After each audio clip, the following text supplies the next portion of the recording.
Assalamualaikum warahmatullahi wabarakatuh.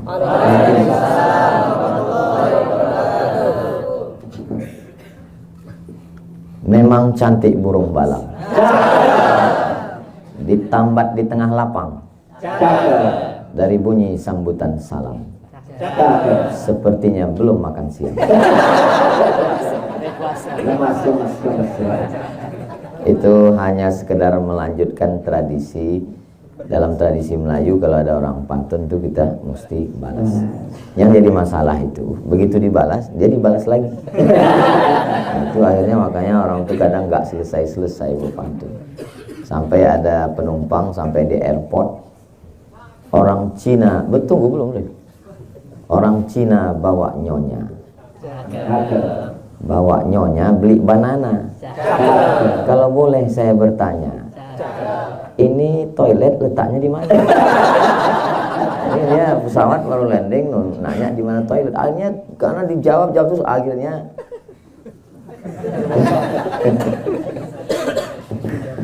kalau tuan beli banana di kedai Bu Ana, tak usah lagi kau tunjukkan WC di mana, karena aku sudah berak dalam celana.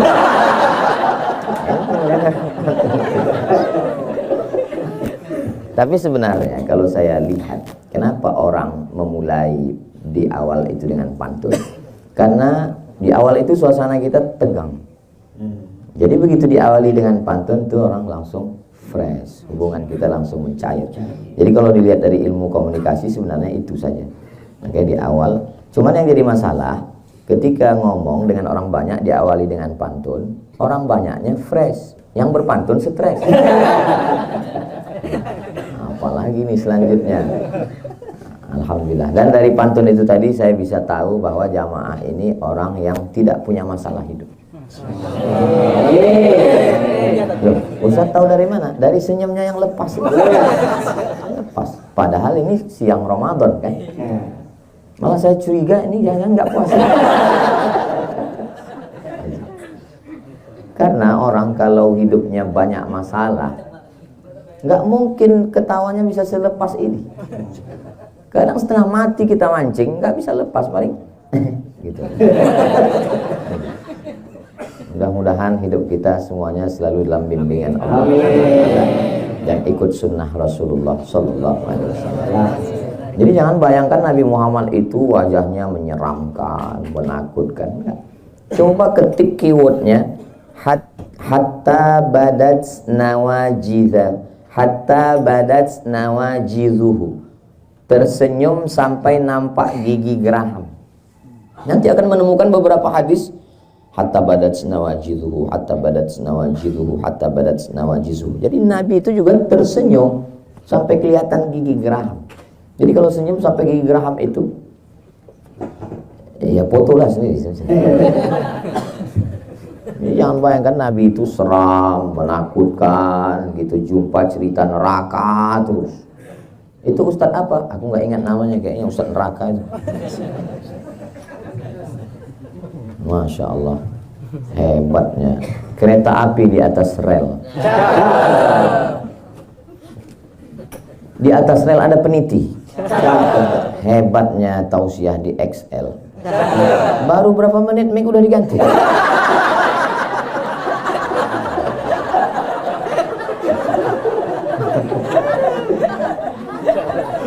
Tema kita adalah bagaimana kita menjaga kebersamaan dalam iman ketika kita sedang berhadapan dengan berbagai macam perubahan. Awalnya dari radio, berubah ke TV, terus pindah ke YouTube, terus pindah lagi ke TikTok. Perubahan yang begitu cepat, semua mengalami perubahan. Ustaz Somad dulu kantor kami di sana, terus pisah-pisah, sekarang di sini. Semua berubah. Yang nggak berubah itu cuma satu, perasaan aku ke kamu. Nah, di tengah perubahan dunia yang begitu cepat, bagaimana kita menjaga iman kita? Nggak bisa sendiri. Man syadda finnar, siapa yang sendiri masuk neraka. Makanya kata Nabi, alaikum bil jamaah, hendaklah kamu berjamaah. Oke, berjamaah, berkumpul bersama. Orang Jepang, orang Korea hidup dalam kesendirian. Nikah nggak mau. Karena prinsip mereka, kalau bisa makan sate, ngapain beli kambing? Ada yang senyumnya lambat. Loading, maklum lapar. Akhirnya rumah kerja, kantor kerja, tinggal apartemen, nggak kenal tetangga, merasa sunyi di tengah keramaian. Tetangga taunya dia mati, kenapa? Karena nggak bayar listrik. Akhirnya tercium bau, security panggil, ternyata sudah mati. Nah, itu yang terjadi di dunia-dunia berkembang. Stres, depresi, nggak ketemu dengan orang, libur, cuti, Sabtu, Ahad, 24 jam kali 2 hanya ketemu dengan laptop. Semuanya serba online. Ngaji online. Sholat pun online. Tawat. Istri pun online. Game online. Jangan-jangan masuk surga pun online. Nah itu. Nah, jadi bagaimana kita menjaga kebersamaan kita ini? Ada 5 cara menjaga kebersamaan supaya apapun yang terjadi, perubahan iklim dunia, kita tetap bisa jaga iman kita ini. Yang pertama adalah bersama dalam ilmu. Bukan ibadah dulu. Karena ibadah tanpa ilmu gak bisa. Sholat 3 orang gak berilmu. Imamnya gak berilmu, makmumnya gak berilmu. 3 orang. Allahu Akbar. Rupanya atap ini lapuk, jatuh tikus. Kaget katanya. Kata yang belakang, cuman tikus bro. Kata yang di sebelah, untung aku nggak ngomong. Tiga-tiganya batal. Makanya kalau kita lihat ayat Al-Quran itu la ilaha illallah. Tapi coba lihat pangkal di awal, fa'lam annahu la ilaha illallah. Berilmu dulu sebelum beramal. Adab di atas ilmu. Ya adab yang mana? Kalau nggak pakai ilmu. Memang betul adab sebelum ilmu, tapi adab yang berdasarkan ilmu. Makanya di dalam Sahih Bukhari, sebelum masuk dalam kitab sholat, kitab zakat, kitab puasa, kitab haji, kitab jihad, yang pertama setelah kitab iman adalah kitabul ilmi, ilmu. Imam Abu Hamid Al-Ghazali ketika menyusun kitab Ihya Ulumuddin membahas dulu tentang ilmu. Mesti tahu. Jadi ngaji alhamdulillah. Jadi saya tanya, ini kita komunitas XL ini apakah XL ini memang besar? Kenapa? Karena memang XL itu besar. Kalau S itu sempit, kalau L lapang, kalau besar itu XL. Nah, sampai mana tadi ceritanya? Ini kita ada kajian nggak? Ada Ustadz, kita punya kajian rutin. Masya Allah, tabarakallah. Jadi bersyukurlah kita bisa ngundang banyak sekali para asatidz kita. Ngajinya di sini sebulan sekali atau setahun sekali? Setiap hari. Saya cuma mancing aja. Soalnya ada di beberapa kantor waktu kita tanya, di sini ngajinya sebulan sekali atau nanya sebulan. Jadi nggak pernah ngaji.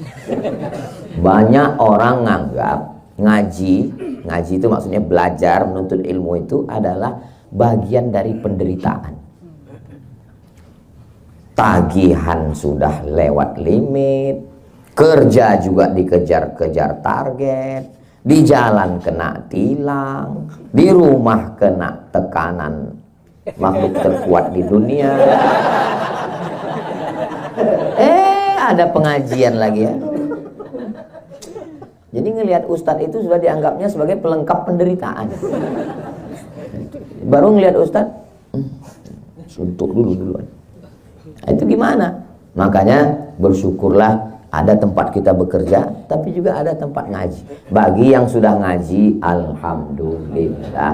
Bagi yang belum ngaji, di Ramadan ini dicas untuk membiasakan diri ngaji, belajar ilmu. Nanti setelah Ramadan, Allah bisa karena biasa. Proses pembiasaan diri sebenarnya Ramadan ini. Makanya ada kultum subuh, kultum duha, kultum zuhur, kultum asar, kultum maghrib, kultum isya, menjelang tarawih, kajian tahajud. Selesai Ramadan, putus 125 SKS. Itu sebenarnya supaya nanti setelah Ramadan biasa ngaji, ada kerinduan. Oh, ini kayaknya udah lama nggak ngaji ya. Saya Ustadz ngaji offline di kantor paling seminggu, tapi kalau yang tiap hari saya dengar pengajian. Di mana kamu ikuti tiap hari? Online. Bagus. Tapi kami bingung Pak Ustadz, ngaji yang mana? Yakinkan ustadznya itu memang ada di alam nyata. Karena ada ustadz yang wajahnya ada, suaranya ada, tapi dia sebetulnya hanya di alam fana saja. Nggak ada dia. Samalah seperti yang di internet itu, kalau kita minta tunjukkan arah jalan, suaranya ada tapi nggak ada rasanya. Anda sedang melewati kuburan, jangan belok kanan, ada janda. Dia datar aja ngomong.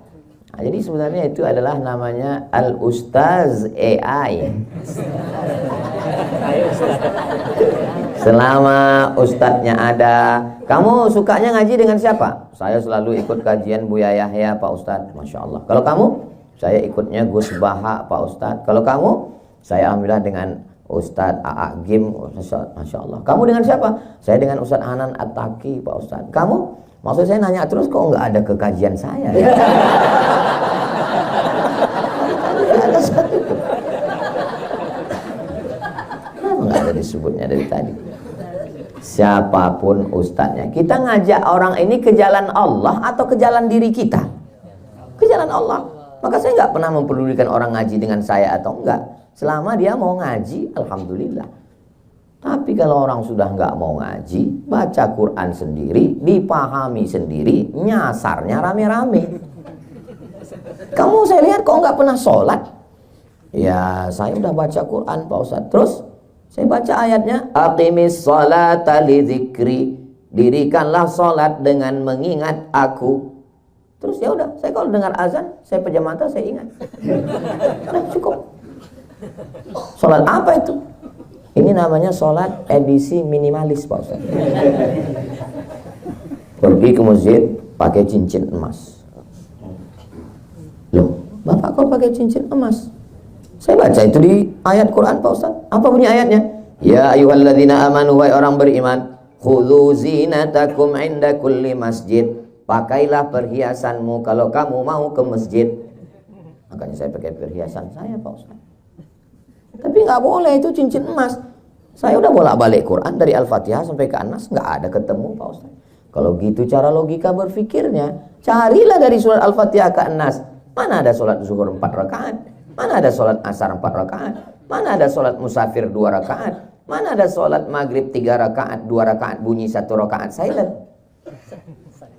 Itu penjelasannya di mana? Di hadis. Makanya kita bisa tahu itu kalau ngaji.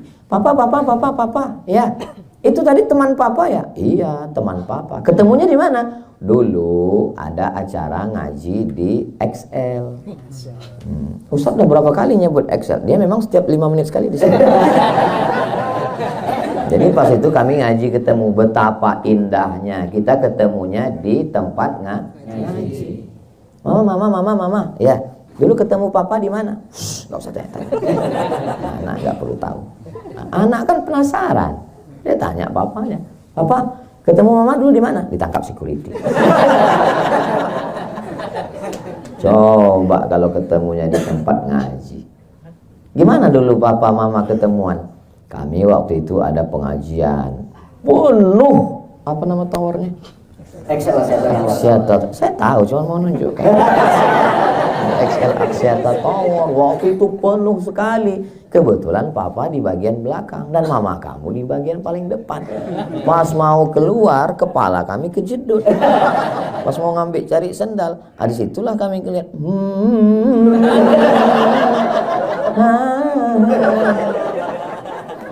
Kan indah untuk diceritakan. Masalahnya yang senyum ini udah nikah semua. Enggak deh. Jadi usahakan ngaji.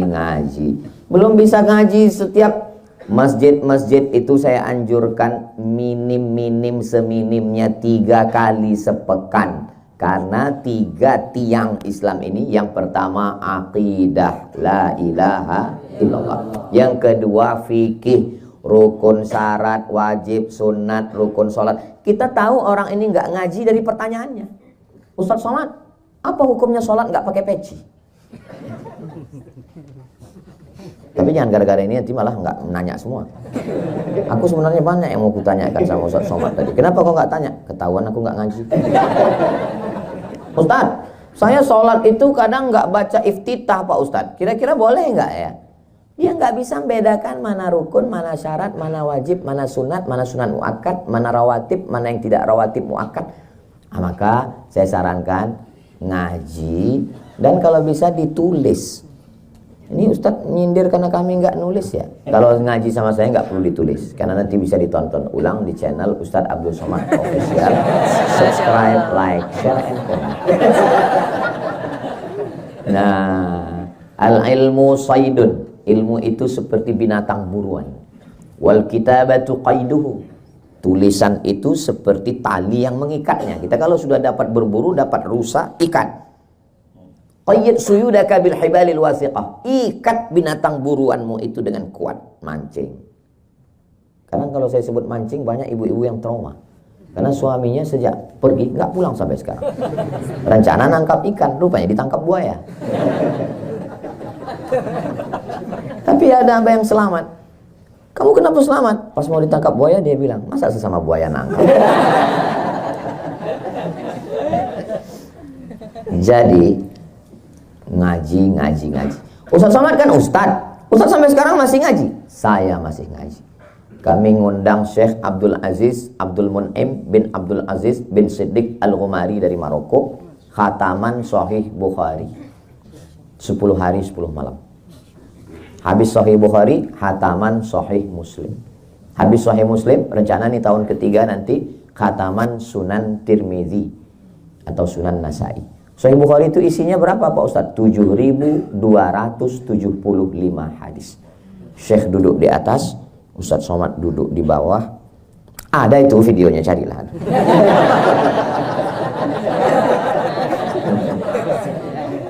Saya mau mengatakan ilmu ini 3 level. Pertama kita ngaji, pas pertama-pertama kita merasa tahu segalanya. Gitu kita mulai ngaji level kedua, ada beberapa bagian yang kita belum tahu. Begitu kita ngaji level yang ketiga, lebih banyak yang kita tidak tahu daripada yang kita tahu. Makanya kalau ada orang ngomong dikit-dikit tahu ini, itu berarti baru level 1. Senyumin aja guys. Si Ana tuh kayaknya kalau ngomong tahu segalanya. Level 1. Nah, jadi usahakan ngaji. Orang kalau tidak ngaji ini luar biasa. Man la syaikha lahu, siapa yang enggak ngaji pakai guru, fasyaitanu syaikhuhu, setan gurunya. Kita punya imam, belajar cara baca Quran. Saya malu Pak Ustadz, masa istri saya sudah Quran saya masih Iqra. Loh, kan enggak ada syarat. Memang dulu Pak Kua ada nanya, istrimu Quran, kamu Iqra, enggak level. Nggak ada, kita ngaji. Ya Pak Ustadz, tapi saya malu setiap tahajud malam itu saya mau jadi imam, saya ketahuan nggak bisa baca Quran. Ya imam silent aja dulu. Allahu Akbar, nggak usah bunyi. Bismillahirrahmanirrahim, pakai tasydid. Bismillahirrahmanirrahim. Bismillahirrahmanirrahim. Belajar tahsin jangan bulan puasa. 2 kemungkinan. Kalau enggak murid itu pingsan, gurunya pingsan. Bismillahi. Dipegang dada ada getaran. Tapi kalau enggak ada getaran. Yang dekat-dekat. Bismillahirrahmanirrahim. Alhamdulillahi ra tafkhim tebal. Alhamdulillahi rabbil alamin. Alhamdulillahi rabbil alamin. Alam artinya sakit. Rabbil alamin, Tuhan sakit-sakit. Rubbatalil Quran wal Quranu yal'anuh. Berapa banyak orang baca Quran dilaknat Quran. Kenapa? Salah baca Quran. Alhamdulillah Pak Ustadz, saya nggak pernah salah. Kenapa? Nggak pernah baca Quran.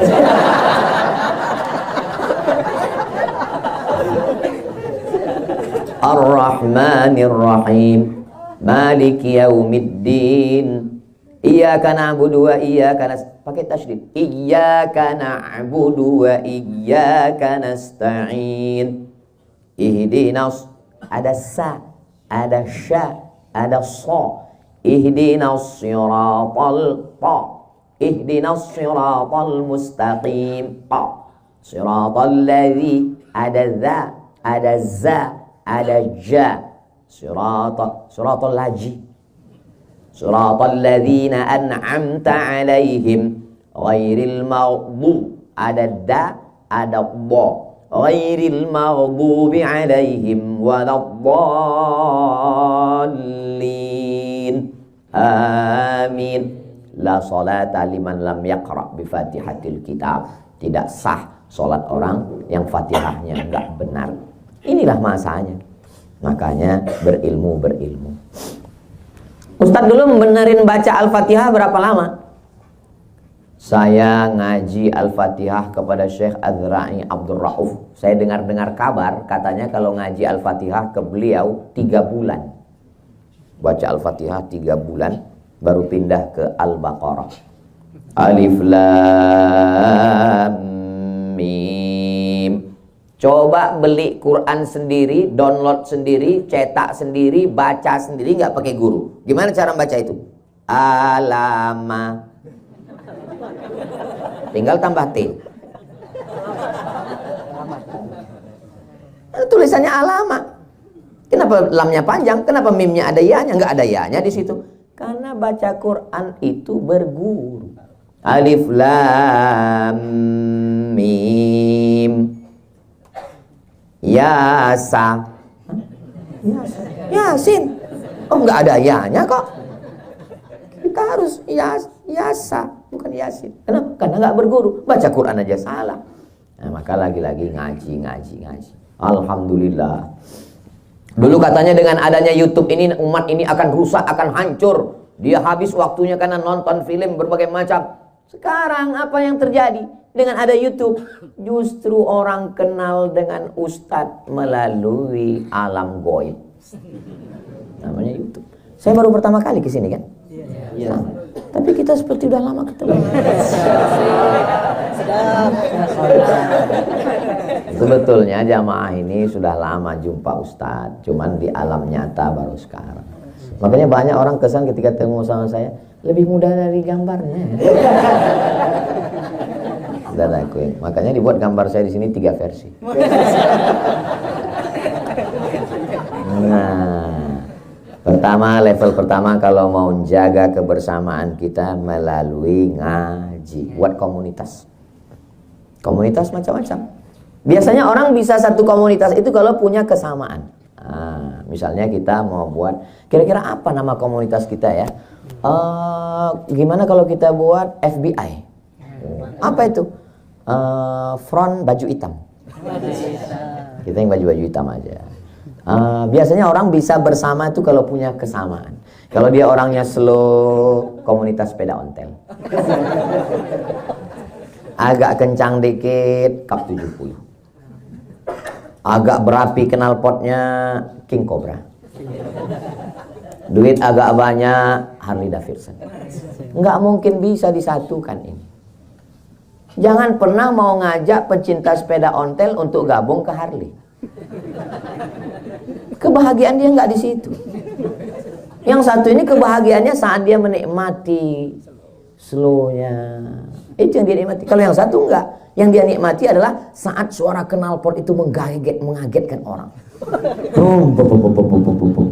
Apalagi knalpotnya sudah disunat, bunyinya beb beb beb beb.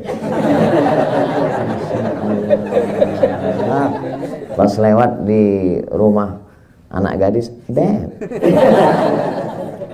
Kita nggak pernah bisa. Jadi kita gabung aja yang kebetulan kita satu komunitas. Yang penting ngajinya. Kalau sudah ngaji, insya Allah nanti dibagi tugas, siapa ketua, siapa amirnya, siapa sekretaris, siapa bendahara. Nanti kira-kira di bulan Syawal ini siapa yang kita angkat petugas 10 hari untuk tahajud call. Saya lagi semangatnya ini habis Ramadan. Iya, kamu tahajud call jam 2, jam 3 bangunkan. Bangun bro, bangun. Malaikat maut udah dekat. Bangun. Nah, udah tahajud semua. Dah besok pagi tanya, kau habis nelpon itu? Aku habis nelpon tidur.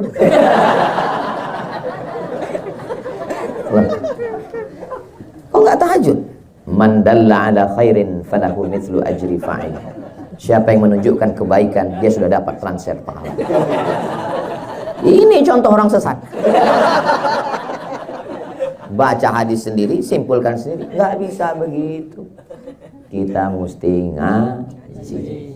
Jangan paksakan gurunya siapa. Yang penting masih ahlus sunnah wal jamaah. Jangan paksakan ikut komunitas kita. Selama dia nyaman, oke, kita jalan. Nggak nyaman, cari komunitas yang lain. Selama kita masih bisa bersama dalam bingkai la ilaha illallah Muhammadur Rasulullah. Habis, baru naik level, naik tangga. Setelah ngaji, ngamalkan ilmu. Ngaji sana, ngaji sini, ngaji sana, ngaji sini, sholat sunat duha, sholat sunat tahajud, sholat sunat witir, sholat sunat qabliyah, sholat sunat ba'diyah, macam-macam sholat sunat isyraq, sholat sunat awabin, sholat sunat mutlak. Oh, semua tahu. Sudah kau laksanakan? Itulah aku bingung, mana yang mau dilaksanakan.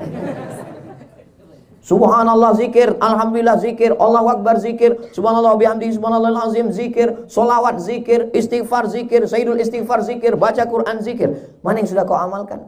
Aduh, belum satu pun lagi. Pilih amalan adwamuha wa inqalla. Walaupun dia dikit, tapi terus menerus gak pernah putus. Wah, gua banget ini.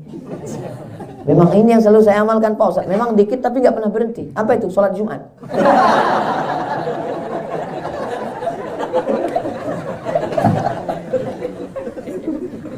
Subuh, zuhur, asar, maghrib, isya, Jumat itu nggak bisa ditawar-tawar. Kenapa kau sholat Jumat? Jadi masalah yang saya sebut tadi, adwamuha wa inqalla, sholat sunat. Saya alhamdulillah Ustaz, saya usahakan sebelum berangkat ngantor duha 2 rakaat. Terus bagus. Saya sebelum tidur malam, karena khawatir ketiduran, saya witir Ustadz, tapi baru sanggup 1 rakaat. Nggak apa-apa, untuk tahap awal. Untuk percobaan permulaan nggak apa-apa, mulai dari yang ringan dulu. Jangan langsung 100 rakaat. Habis itu nggak pernah bangun lagi. Saya alhamdulillah istiqomah 1 rakaat witir sebelum tidur Pak Ustadz. Sudah berapa lama? Sudah 20 tahun. Keterlaluan. Nggak nambah-nambah. Kalau kita sebelum tidur itu witir, otomatis kita berwudu. Kenapa kita susah tidur? Kenapa tidur kita nggak berkualitas? Karena sebelum tidur pikiran kita kemana-mana dan mata kita kemana-mana, scroll. Matikan handphone, sholat sunat, istirahatkan mata, serahkan semuanya kepada Allah. Di awal sholat, inna sholati wa nusuki wa mahyaya wa mamati lillahi rabbil alamin. Di akhir sholat, at-tahiyatul mubarakatus sholawatut thayyibatullah. Pikirannya istirahat duluan, baru tidur. Matanya istirahat duluan. Ini pikiran nggak istirahat, mata nggak istirahat, tidur nggak istirahat, di tempat kerja nggak istirahat, akhirnya badan perlu istirahat, dia komplain minta istirahat total. Innalillahi wa inna ilaihi raji'un. Inna li jasadika alaika haqqan, badanmu punya hak, kasih dia istirahat. Ustaz Somad tadi menyampaikan tausiah 12:30, selesai 12:30. Tapi ada waktu 15 menit untuk menjawab beberapa pertanyaan. Jangan kemana-mana, kita lanjutkan setelah yang satu. Begitu kalau lagi live di TV. Saudara yang dimuliakan Allah SWT, usahakan untuk paksakan. Berawal dari keterpaksaan, lama-lama jadi kebiasaan, lama-lama jatuh cinta, lama-lama jadi ketergantungan. Beribadah ini sama.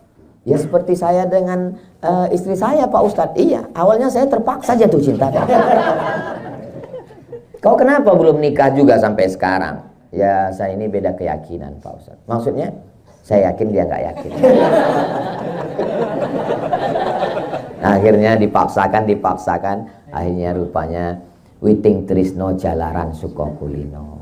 Karena selalu bersama kesana kesini, akhirnya jatuh cinta. Kalau sudah jatuh cinta menjadi kebutuhan. Nggak ketemu kamu sehari, rasanya 24 jam mah.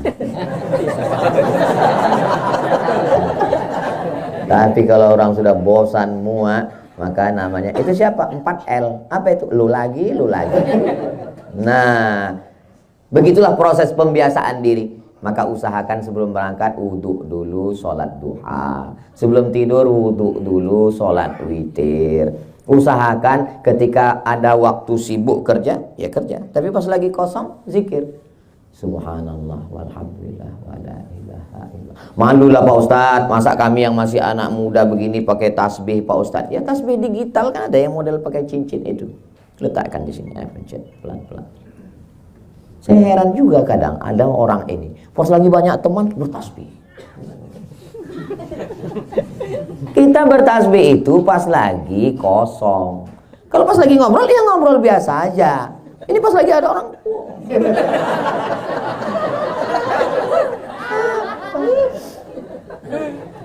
Pas lagi ngobrol subhanallah, nggak ada orang subhanallah walhamdulillah wala ilaha illallah wallahu. Pas lagi diajak ngobrol, ya gimana prospek kita ke depan, kemajuan, planning kita tentang XL ini ke depan. Subhanallah walhamdulillah wala ilaha illallah.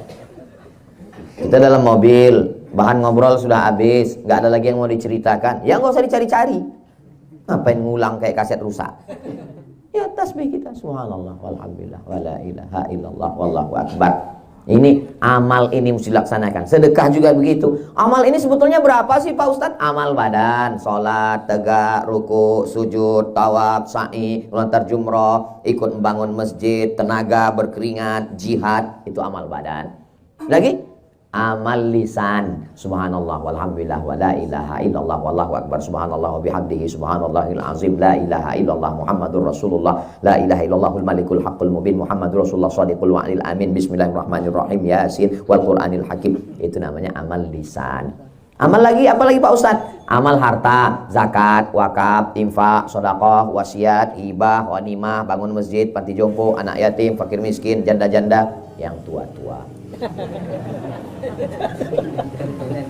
Ini jamaah ini mesti detail, kalau enggak mereka ini bisa menjelaskan dengan penjelasannya sendiri yang sangat menyesatkan. Amal badan udah Pak Ustadz? Udah. Amal lisan juga udah Pak Ustadz? Alhamdulillah. Amal harta juga udah Pak Ustadz? Alhamdulillah. Apalagi amal hati, sabar, ridho, tawakal, qanaah, zuhud. Jangan sangka orang yang diam nggak beramal, dia diam aja. Ente kok nggak beramal? Aku sedang beramal. Amalmu apa? Amalku sabar. Menghadapi apa? Menghadapi kau. Yang dari tadi nanya terus. Untung jendela ini nggak ada terbuka. Aku campakkan kau keluar. Jadi semuanya beramal. Ada orang yang amal harta dia berat. Saya Pak Ustadz sedekah berat. Tapi kalau amal hati insya Allah. Saya ini orang yang sabar Pak Ustadz. Kamu sabar menghadapi siapa? Menghadapi istri di rumah. Suami yang sabar. Cuman kadang beda-beda tipis antara sabar dengan takut. Tapi kalau dilihat ini dari tatapan matanya, ini suami-suami yang sabar, bukan yang takut. Tapi nggak tahu juga ya. Kalau ada suami yang ditelepon video call bentar-bentar, miss call, kamu sedang di mana, pulang jam berapa, gaji mana, tunjangan mana, kunci motor mana, itu dia tetap sabar, itu pahalanya besar sekali. Unlimited edition. Coba cek di handphonenya, kira-kira siapa nama istri. Pas dicek, security syariah. Kalau ada yang punya istri selalu nanya, kamu pulang jam berapa, kemarin jalan sama siapa, tolong video call, sedang di hotel mana, kamu di kamar itu sama siapa aja, kamu sudah sholat apa belum, itu baju putih yang aku masukkan ke tas sudah dipakai sholat atau belum, kain sarungnya gimana, sholat kamu gimana. Itu bukan istri, itu bidadari surga.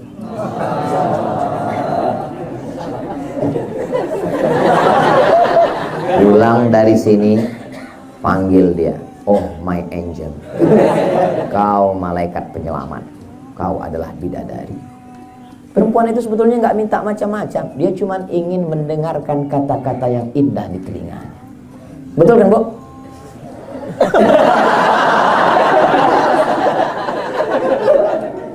Perempuan itu tidak ingat substansi kalimat yang disampaikan laki-laki. Yang diingatnya hanyalah kata yang dipilih oleh laki-laki. Maka dia jangan pernah memilih kata yang tidak baik. Nabi, dia tidak panggil dia Aisyah. Yang dia panggil adalah pilihan kata yang sangat mengena ke telinga dan ke hatinya. Ya Humaira, wahai engkau yang kulitnya putih ketika terkena sinar matahari kemerah-merahan. Dan itu zaman sekarang banyak sekali korban skincare. Zaman dulu asli tanpa skincare. Kata Nabi, ya Humaira, wahai engkau yang kulitnya putih kemerahan kena cahaya matahari. Senangkan hatinya. Ustaz, ya. Gimana kalau saya panggil istri saya ya Humaira? Ya apa salahnya? Tapi dia nggak putih, Pak Ustaz. Ya nggak apa-apa. Kalau bisa kau kasih harta, kasih harta. Kalau nggak bisa, idkhalus surur, membahagiakan hati. Perempuan mana yang nggak bahagia dipanggil ya Humaira? Ini kadang laki-laki ini terlalu jujur. Pulang-pulang, ya Hajar Aswad.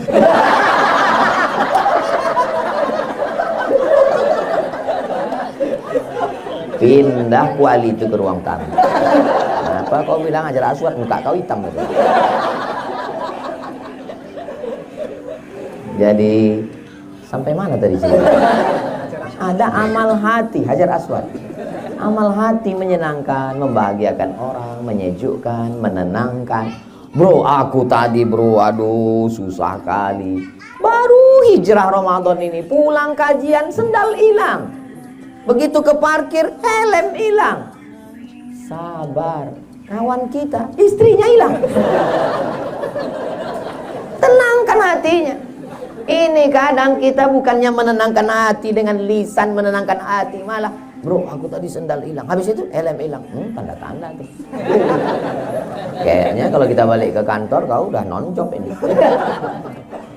Apalah susahnya menyenangkan, membahagiakan hati orang lain. Idkhalus surur.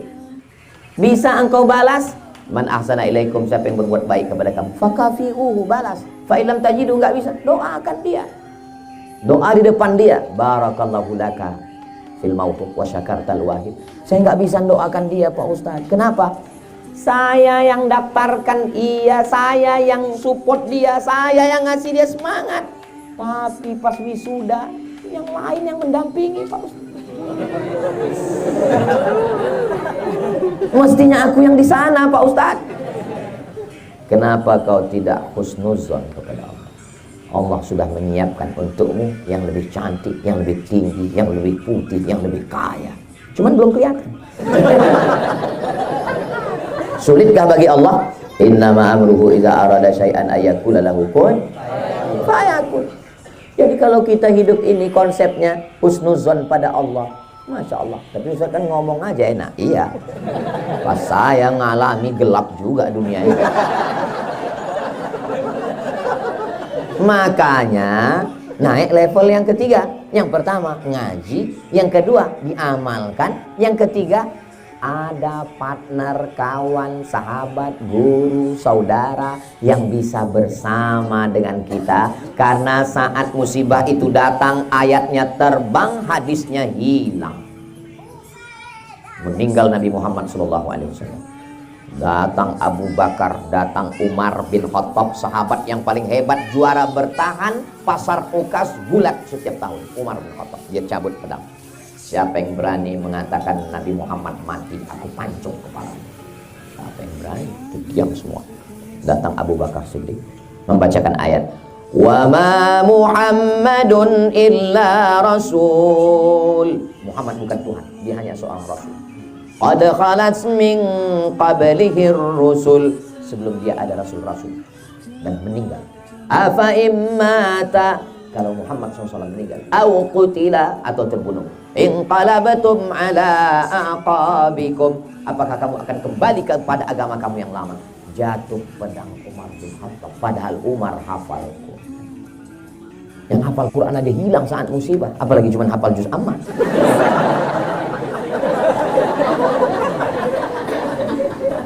Kita memang tegar, kita memang juara gulat pasar ukas, tapi saat musibah datang, as-sadmatul ula, pukulan yang kuat pada pukulan yang pertama, mesti ada orang yang mendampingi kita. Kenapa Allah buat kita susah? Supaya kelihatan mana kawan, mana yang pura-pura jadi teman. Tapi saat kita susah, disitulah punya teman sejati. Kalau punya teman yang selalu bersama saat susah, kalau punya teman yang selalu mengingatkan sholat, kalau punya teman yang selalu ngajak ngaji, kalau teman yang selalu menasehati, pegang dia erat-erat, jangan kubur sebelum mati.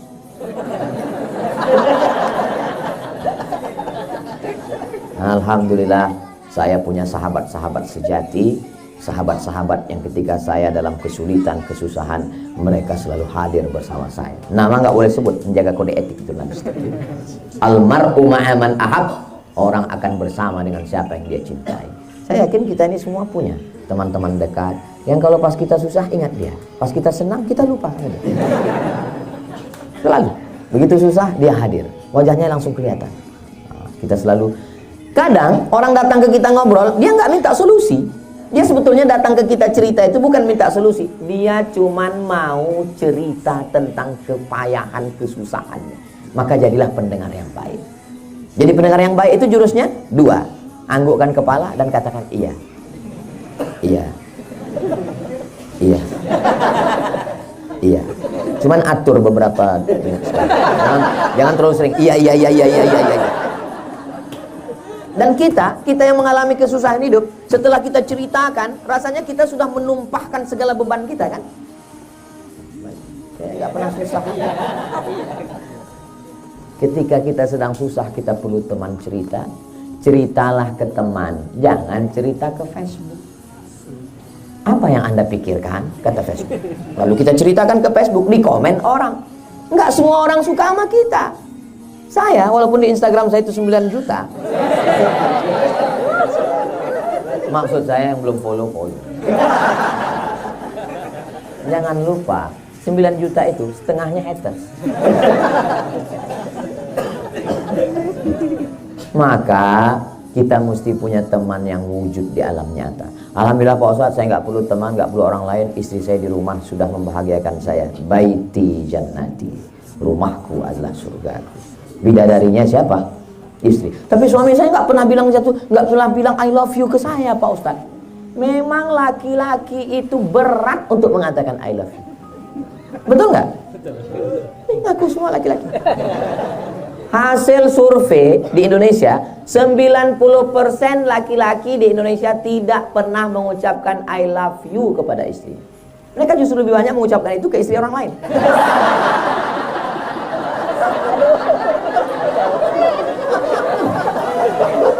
Kecuali yang di XL. Di sini ini orangnya. Ada orang kemana-mana itu dia hanya ngaku sendiri, udah punya istri ngaku sendiri, udah punya anak ngaku sendiri, kemana-mana masih sendiri. Ya kalau di luar rumah sendiri. Tapi kalau orang XL enggak, kenapa? Karena dia selalu berdoa. Saya lama mikirkan itu tadi.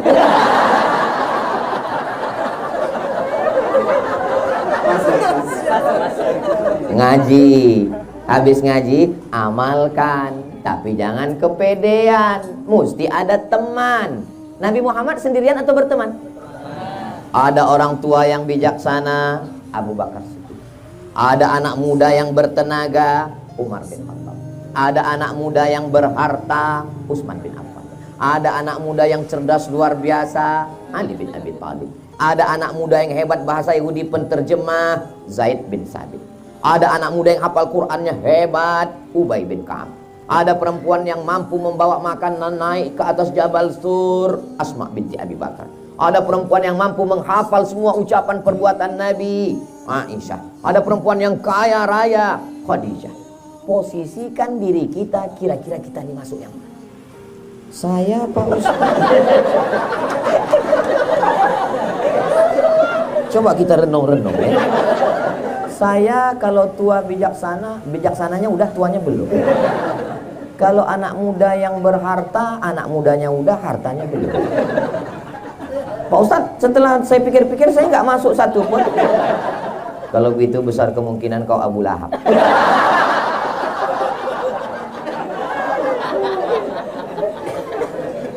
Tabat syada abi lahabin wa tab. Buah banget. Nah, ngajinya sudah diamalkan. Jangan kepedean, mesti bersahabat, berteman, berkawan. Yang terakhir, level yang keempat adalah doa sama Allah supaya hati kita jangan berbolak. Hati ini berbolak balik. Bahasa Arabnya berbolak balik itu qalb. Qalb artinya berbolak balik. Pakai kok. Kalau kalb anjing. Tolong nanti waktu mau diupload diedit. Kalau qalb itu hati, kalau kalb tit. Jadi kita minta, ya muqallibal qulub, engkau yang membolak-balikkan hati, sabit qalbi, hatiku yang sudah hijrah, hatiku yang sudah ngaji, hatiku yang sudah ibadah, hatiku yang sudah bersaudara ini, jangan balikkan lagi dia ke yang jahat-jahat, ya Allah. Mudah-mudahan doakan juga Ustaz Somad. Iya Pak Ustaz, tapi saya doa ini nggak bisa bahasa Arab Pak Ustaz. Siapa bilang doa mesti bahasa Arab? Sholat yang pakai bahasa Arab. Tapi kalau doa di luar sholat, a'udzubillahi minasyaitonirrajim, bismillahirrahmanirrahim, alhamdulillahirabbil alamin, wassalatu wassalam, alhamdulillah, a'udzubillah, bismillah, alhamdulillah, sholawat, a'udzubillah, bismillah, alhamdulillah, sholawat. Habis itu pakai bahasa Indonesia. Ya Allah, aku jatuh cinta. Kalau doanya sifatnya spesifik begitu, apalagi doanya di masjid XL, jangan kuat-kuat. Takutnya kita jatuh cinta ke orang yang sama. Dengar sama orang sebelah. Jadi kita berdoa itu jangan terlalu detail. Aku mau beli tanah 25 meter kali 30, sebelah kanan jalan layang, sebelah kiri dekat Pak RT. 1 meter 1 juta, harga masih nego. Dan nggak perlu. Ini kadang orang ini ada berdoa terlalu umum. Sebenarnya banyak yang mau kumintakan kepadamu ya Allah. Tapi rasanya nggak perlu kusebutkan satu persatu. Karena aku tahu, kau tahu yang ku mau. Jadi doa yang sedang apa? Saya, walaupun saya S1 di Mesir, S2 di Maroko, S3 di Sudan, tapi saya sampai sekarang berdoa masih pakai bahasa Indonesia. Ya Allah, aku mau pulang hari ini ke Pekanbaru. Tolong selamat, jangan sampai ketinggalan pesawat, jangan sampai delay, jangan sampai pilotnya pakai sabu-sabu, jangan sampai, mana tahu kita. Memangnya pernah kita cek? Pernah kita buka pintu? Aman ya Pak ya? Mana kita tahu? Jangan nanti terjadi turbulensi. Jangan pula terjadi yang tidak diinginkan. Semuanya berjalan dengan baik ya Allah. Maksudnya yang tidak diinginkan Pak Ustaz, bayangkan kalau kita lagi sedang duduk, dapat seatnya pas di tempat jalur lalu lintas itu. Pas di situ tiba-tiba terjadi turbulensi, lalu dipeluk kita sama pramugari. Itu kan sesuatu yang tidak diinginkan. Berdoa kita kepada Allah supaya kita selamat dunia dan akhirat insyaallah. Tapi yang paling penting dari segalanya adalah bahagia dunia, bahagia akhirat, masuk surga bersama Rasulullah SAW. Bapak nanti dengan ibu semuanya kita ini masuk surga insyaallah. Yang menjamin Nabi Muhammad, man qala la ilaha illallah Muhammadur Rasulullah dakhalal jannah. Siapa yang mengucapkan la ilaha illallah Muhammadur Rasulullah masuk surga semuanya. Amin. Ibu nanti kalau masuk surga dengan bapak mau nggak? Bapak masuk surga dengan ibu mau?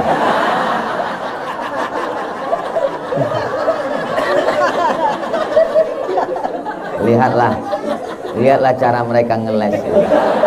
Pas ditanya dia nggak jawab, ya dia laki-laki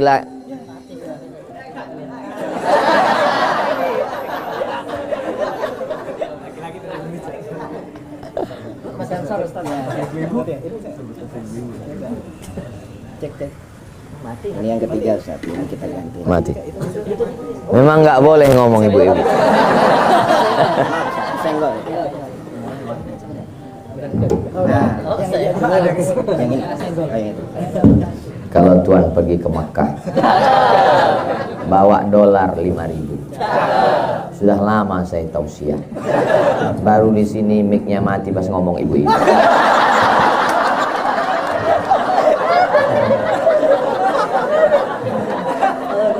Laki-laki nggak bisa jujur kalau pas lagi rame. Maka jangan tanya dia pas lagi rame.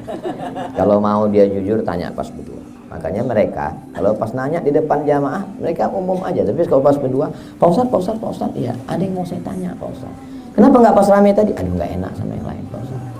Apa yang mau ditanya? Tadi kan Ustadz ngomong masuk surga dengan pasangan, iya. Saya nanti masuk surga dengan istri saya, Pak Ustadz. Betul, iya. Dalilnya Pak Ustadz, almarhum ma'an ahab. Orang akan masuk surga dengan siapa yang dia cintai. Lama dia diam. Kenapa Bapak menung? Sedang di dunia aja saya udah nggak tahan.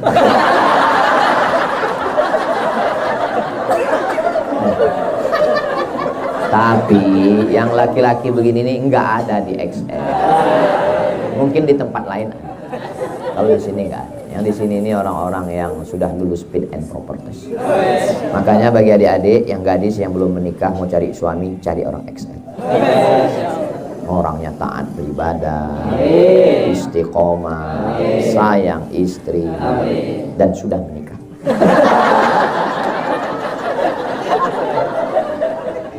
Akhirnya tinggal tersisa 8 menit. Saya kembalikan kepada